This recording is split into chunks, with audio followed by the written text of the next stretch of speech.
Apakamurang full-face helmet from Geely Helmets. This is the review of the Geely Carena helmet. Let's go!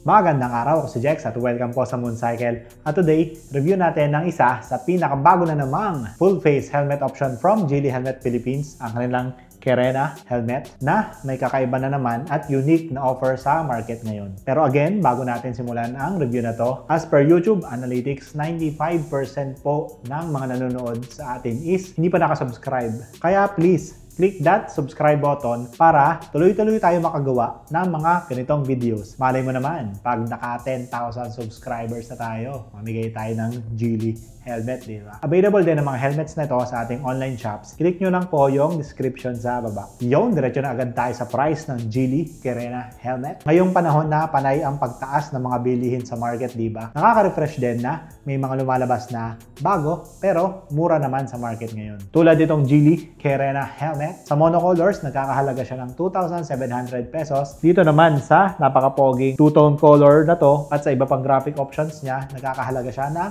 2,900 pesos. Yes, sub 3,000 pesos po ang ating Geely Carena helmet. Meron ka ng napaka-poging helmet from Geely Helmets PH, di ba? At out of the box, meron siyang kasamang helmet bag at sa starting price nga na 2,700, meron pa siyang kasamang free na clear lens. Solid, di ba? Actually, ito pala ay single visor, no? Full face single visor helmet. Pero, kung mapapansin natin dito, ang nakakabit sa kanya na lens is Revo lens na. Solid, di ba? Para dito sa Geely two-tone na to, Revo lens na yung nakakabit sa kanya. 2,900 pesos lang po. Naka-Revo lens na. Solid, no? So, sa mga hindi pa nakakaalam, ang difference po ng Revo lens sa smoke lens saka sa iridium lens, kahit gabi, kung medyo malinaw pa rin naman yung mga mata natin, no? Mas maliwanag po siya compared sa smoke lens at sa iridium lens. Kaya kung ginabi man tayo sa daan at wala tayong dalang extra clear lens or nahihirapan tayo magpalit-palit ng lens pero gusto natin pogi yung lens natin sa umaga or gusto natin syempre naka-Revo lens na dahil nga wala siyang dual visor, goods na goods pa rin tong gamitin sa gabi. Kung lang talagang sobrang labo na nung mga mata natin, syempre advice ko sa atin mag clear lens na lang tapos sunglass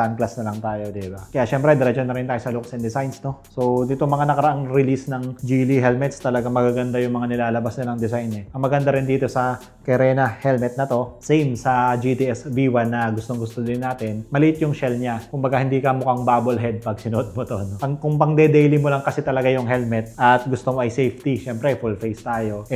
Usually, ang mga helmets na standard ngayon, mabibigat or malalaki. Itong offer sa atin ng Geely Carena is maliit siya, maganda yung size ng shell, and magaan siya, oh, maghawak-hawak mo. Kasi again, usually, ang mga dual visor helmets natin, ang mga modular helmets natin, dahil meron silang mga additional materials na inilagay dito, may additional weight siya. Ang mga full face single visor helmets natin, mas magagaan siya. Ako usually, mga helmets ko talaga full face single visor lang. Kasi mas gusto ko nga, mas magaan yung helmet. Kaya ito, solid to. Ang ganda rin pati ng mga graphic options, saka ng mga kulayan, saka mga paint job ng Geely helmets, itong mga nakaraan. Itong two-tone, no? Hindi siya basta lang magkapatong na ganun, may pagka-fade siya dito. Yan, oh. Pogi, diba? Tapos bagay na bagay pa yung, ano ba to, violet, pink na Revo lens niya na ikinabit dito. Siyempre, meron siyang air inlet dito sa usual spot. Meron din dito sa taas. Meron na rin siyang integrated spoiler. At kung mapapansin natin, dyan nalabas yung hangin na pumapasok dito sa air inlet saka dito sa helmet natin. Yung kanyang spoiler medyo malaki-laki na rin, medyo pahaba, pero hindi naman siya ganong sobrang laki na nakaka-intrude na sa design ng helmet. Saka maganda rin yung kanyang aerodynamic cuts dito. And yun nga, yung spoiler niya na to, nakakatulong yan for better airflow,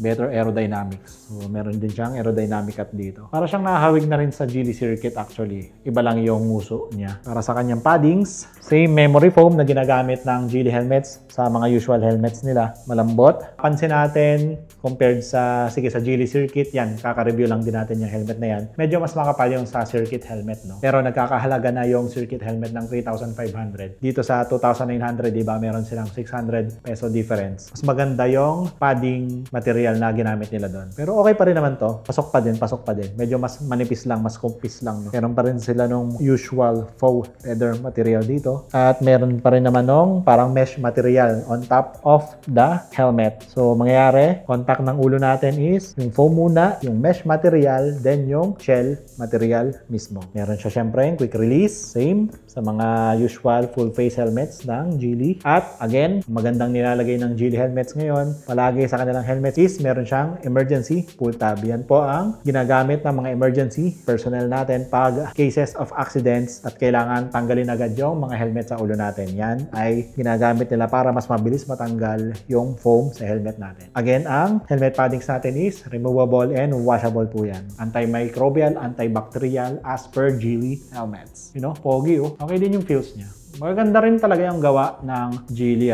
Mula nang pumasok sila sa market, marami-rami na rin nailabas na designs ang Geely helmets. Iba't ibang helmet shell designs, especially this past few months, no? Sunod-sunod. Meron tayong Astral, merong Phoenix, merong Circuit, di ba? Kaya solid. Magaganda ang nilalabas ng Geely helmet. Especially sa mga budget-friendly dyan, di ba? Na gusto ng solid na helmet, magandang helmet. Sub 3,000 helmet, meron ka ng gantong itsurang helmet, no? Punta naman tayo sa safety certifications. Claim ng Geely, meron silang DOT at ECE 22.05. So, meron din silang BPS certification at PS Mark accreditation. Again, lagi po tayo maghahanap ng mga accreditation na yan, ng mga certifications na yan sa ating mga bibilhing helmets dahil tinest na po nila yan. Kasama po sa pagiging standard ng isang helmet is itong mga certifications na to. Punta naman tayo sa detailed specs and features. Premium build, crafted with top-notch materials for superior durability and comfort. Revolence technology, aerodynamic design, reduces wind drag for a more stable and quieter ride at even high speeds. Multiple air vents ensure optimal airflow, keeping you cool during long rides. Comfortable interior, fully padded, removable and washable liner for hygiene and all-day comfort. So pagdating naman sa kanyang size and weight, wala tayong timbangan at wala ring claimed si Geely na size and weight dito. Pero parang based sa eyeball estimate natin. Wow, eyeball estimate. Base sa estima natin. Magaan kasi yung helmet eh. Kung kukumpara natin to sa Geely GTS V1, pakiramdam ko mas mabigat ng konti yun. Or same lang. So siguro mga 1,500 grams to. Or 1,450 grams. Magaan siya. Magaan talaga siya. Again, sabi ko nga maliit yung shell. Single visor pa, diba? At para mas makita nyo yung fitting ng helmet, tara, try natin isuot yung helmet. Ang ibig sabihin ng Carena, no? Sa mga nakakaalam dyan, kung Italian word ba yan? Again, Geely is designed in Italy. Kaya siguro dun sila nahanap ng mga model names nila. Actually, ito is size medium. Kaya I think mali ito sa atin, pero kakasya naman to. Yun. Ang bango ah. Medyo snug fit siya sa atin.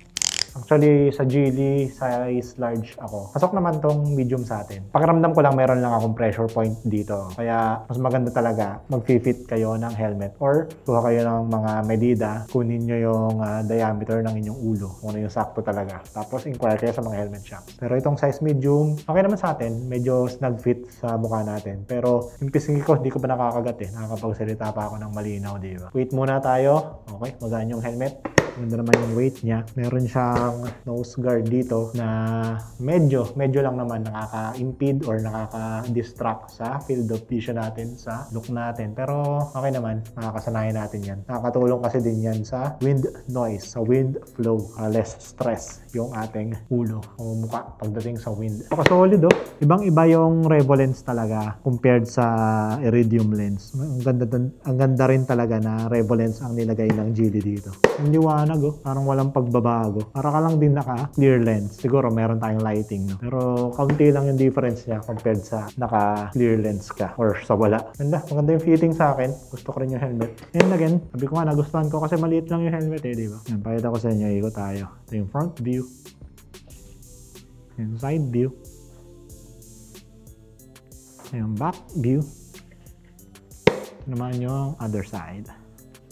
Maliit lang yung helmet eh. Nakikita ko may salamin kasi ako dito eh. Ang ganda ng kulay, no? Hindi ako mahilig sa mga makakulay na helmets eh. Usually monocolors din ako, karamihan sa atin. Pero yung helmet na to, pagsuot mo na kasi, di ba? Saka maganda rin sa mga gantong kulay na helmet. Especially pag gabi, di ba? Kitang-kita tayo ng mga kasabay natin sa daan. Kaya maganda rin na medyo may pop of color yung ating mga helmets. Hindi lang yan basta sa style. Tulong din yan sa safety natin pag nasa kalsada tayo. Tara, conclude natin tong review natin ito. Yun, kung naghahanap ka ng budget at lightweight daily helmet mo na pogi na, sulit at quality pa, pwede mong i-consider itong latest shell offering ng Geely helmets. Naka-Revo lens na out of the box, may free clear visor pa. Poging shell construction na goods pang daily o pang long ride. Okay na okay din to kay OBR kasi bukod sa maliit yung shell, napakagaan pa ng helmet. Sa halagang 2,700 sa monocolors at 2,900 naman dito sa graphic options, ay talaga namang sulit na sulit ka na dito sa Carrera